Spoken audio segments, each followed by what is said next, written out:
Thank you for your patronage. The Sopranos has quickly become one of my favorite TV series of all time.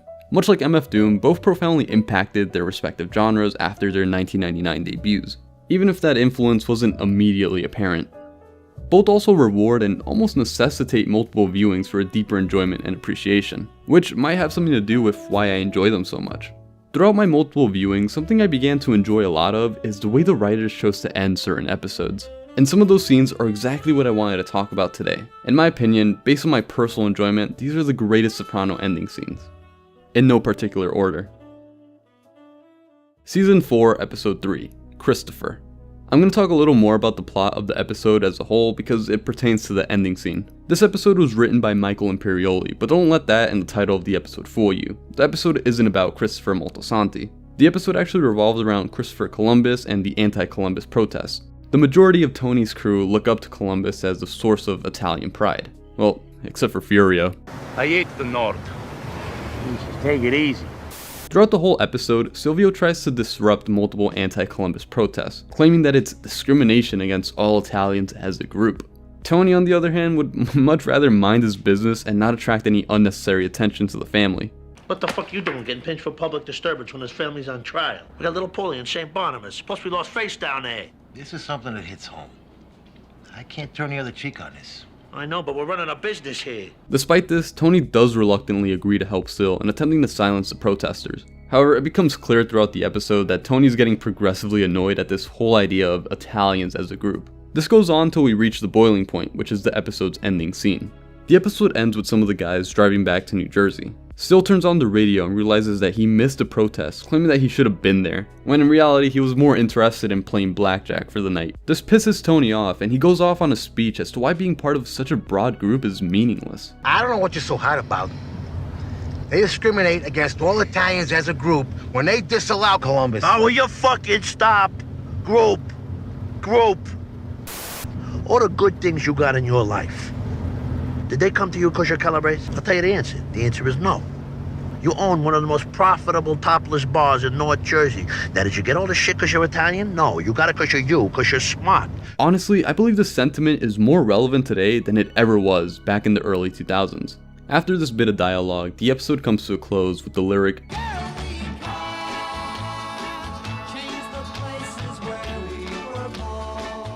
from the track Dawn by Frankie Valli, which ties the episode together so beautifully, a brilliant choice by Michael Imperioli.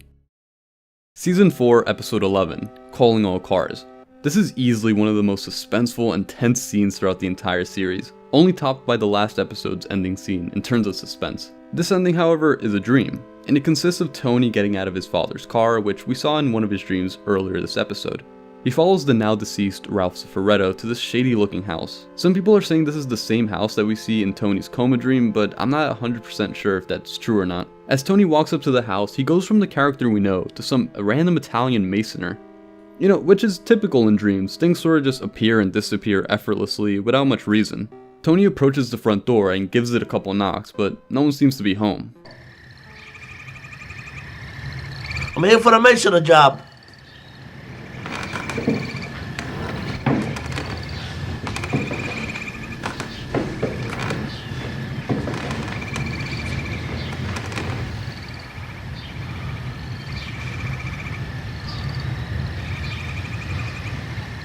Me no. Speak English. Me dispiace.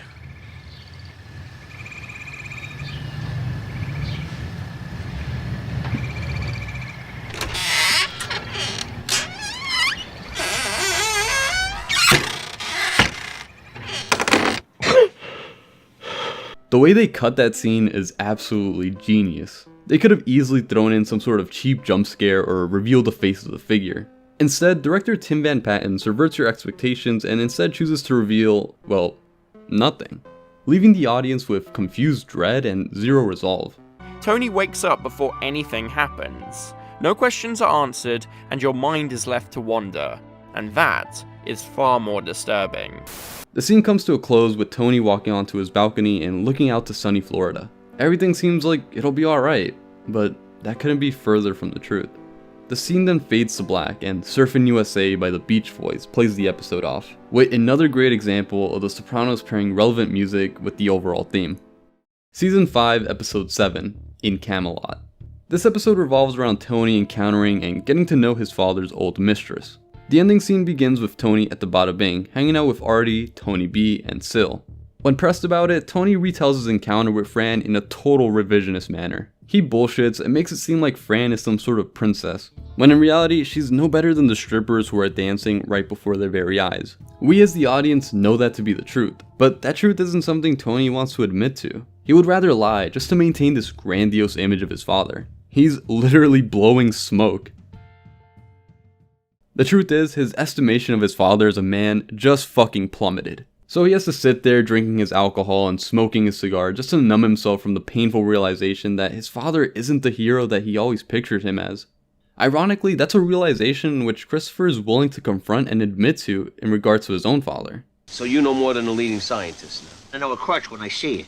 So my dad? You obviously must have knew he had a crutch. What the fuck are you talking about? Come on, Tone, huh?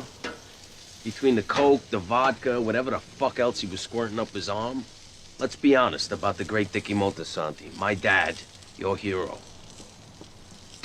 Wasn't much more than a fucking junkie.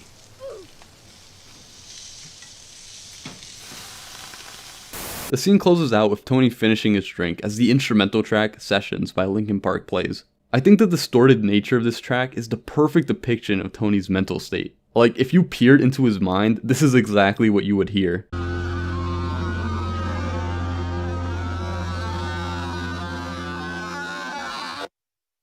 I also really like how the music stops with the sudden cut to black. Season 4, Episode 9, Whoever Did This.